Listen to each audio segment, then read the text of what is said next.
মা বাবাকে ছাড়া এইটাই আমার দ্বিতীয় কুরবানির ঈদ। এইবার শ্বশুর বাড়িতে সবাই মিলে কিভাবে ঈদ উদযাপন করলাম সেই সবকিছু নিয়েই থাকছে আজকের ভিডিও। সো হ্যালো এভরিওয়ান, আসসালামু আলাইকুম। সবাই কেমন আছেন? আমি তো আলহামদুলিল্লাহ ভালো। সবাইকে জানাই ঈদ মুবারক। ঈদের অনেক অনেক শুভেচ্ছা রইল সবার প্রতি। তো সকাল সকাল শুরু করছি ভিডিওটা। সকালে ঘুম থেকে উঠে ফ্রেশ হয়ে নিয়েছি, আর ছেলেরা যারা আছে সবাই শাওয়ার করে তারা নামাজ পড়তে চলে যাবে, কারণ এবার যেহেতু কুরবানি ঈদ, কুরবানির জামাতটা আমাদের এখানে সকাল সকালেই শুরু হয়ে যায়, কারণ কুরবানির জামাত শেষে সবাই গরু কুরবানি করবে, এই জন্য সকাল সকালই হয়ে থাকে। তো সবাইকে বিদায় দেওয়ার জন্য আমরা সবাই বাসার সামনে আসলাম এন্ড সবাইকে বাই বাই করে দিলাম। সবাই চলে গেল নামাজ পড়তে, আর আমরা চলে আসলাম সবাই বাসায়। আমরা মেয়েরা যারা আছি তারা এখনো কেউ রেডি হয় নাই, তাই সবাই একসঙ্গে গোসল করে তারপর রেডি হয়ে আমরা রান্না করে চলে আসলাম। এবার ডিসাইড করা হচ্ছে আসলে সকালের জন্য কি রান্না করা হবে। তো ফার্স্টে সেমাই রান্না করেছিল, ঈদ মানে তো মিষ্টি তো অবশ্যই থাকতে হবে, আমাদের সেমাই আর ফিরনি রান্না করা হয়েছিল। আর সকালে নাস্তা করার জন্য পোলাও রান্না করা হয়েছিল। পোলাও যারা খেতে পছন্দ করে না তাদের জন্য চালের আটা রুটি তৈরি করেছে। এবার যার যেটা পছন্দ সে সেটাই খেতে পারবে। সাথে মুরগির ঝোল রান্না করা হয়েছিল,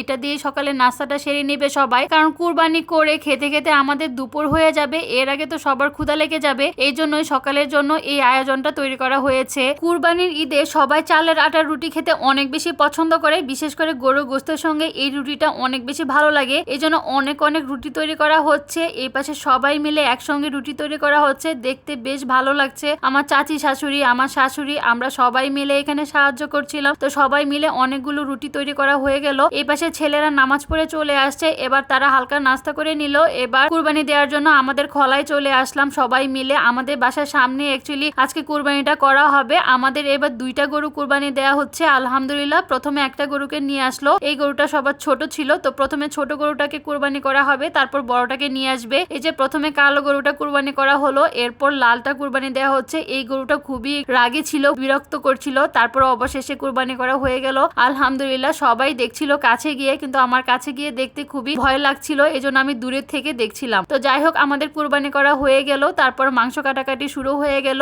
মাংস সবাই মিলে কাটিং করছে। এবার মাংস কাটার লোকজন অনেক বেশি কম এসেছিল, তাই আমাদের বাসার ফ্যামিলি মেম্বাররা সবাই মিলে কাটিং করছে। এই ব্যাপারগুলো দেখতে খুবই ভালো লাগছিল, সবাই মিলে আমরা দেখছিলাম এন্ড খুবই এনজয় করছিলাম। কুরবানি ঈদের অ্যাকচুয়ালি এটাই মজা, সবাই মিলে দেখবে, মাংস কাটাকাটি ভাগ করে দেওয়া হবে সবার মাঝে, এটাই খুব ভালো লাগে। তারপর মাংস কাটাকাটি হয়ে গেলে আমাদের খাওয়ার জন্য প্রথমে রান্না করার জন্য এখানে প্রায় 40 কেজির মতো মাংস নিয়ে আসা হয়েছে। আমাদের শ্বশুর বাড়ির ঐতিহ্য হচ্ছে এইটাই, সবার প্রথমে অনেক বেশি মাংস রান্না করা হবে, কারণ নিজেরাও খাবো আমরা এন্ড আমাদের বাসায় যারাই আসবে তাদেরকে মাংস দিয়ে দেওয়া হবে এবং সবাইকে খাওয়ানো হবে, এই জন্য অনেক বেশি মাংস রান্না করা হয়। এখানে প্রায় 1 মণের মতো রান্না করা হয়েছে এন্ড এত বেশি মাংস আমরা রান্না করতে পারবো না, এই জন্য বাবুর্চিও নিয়ে আসা হয়েছে। এই বাবুর্চিটা আমাদের সব সময় থাকে, সব ঈদের মধ্যেই উনি রান্না করে। অ্যাকচুয়ালি উনার রান্না অনেক বেশি মজা হয়, এই জন্য রান্না করছে।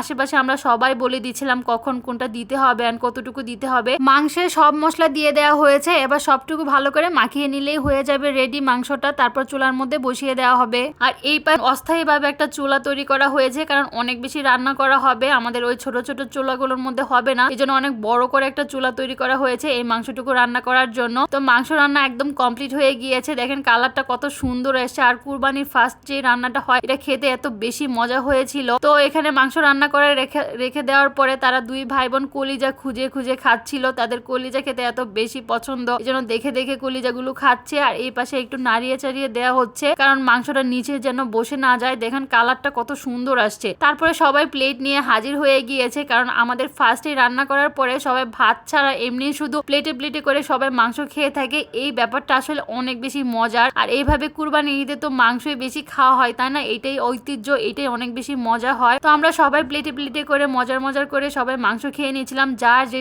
যতটুকু খেতে ইচ্ছে হয় সে প্লেট ভরে ভরে নিচ্ছিল, আর যার যেভাবে খেতে ইচ্ছে করছে সে সেভাবেই খাচ্ছে। এটাই অ্যাকচুয়ালি ঈদের মজা। কুরবানি ঈদটা এভাবেই কাটালাম আমরা সবাই মিলে। আমার শ্বশুর বাড়িতে তো অনেক ভালো লেগেছে, সবাই মিলে ঈদ করতে আসলে অনেক বেশি ভালো লাগে। আল্লাহ হাফেজ।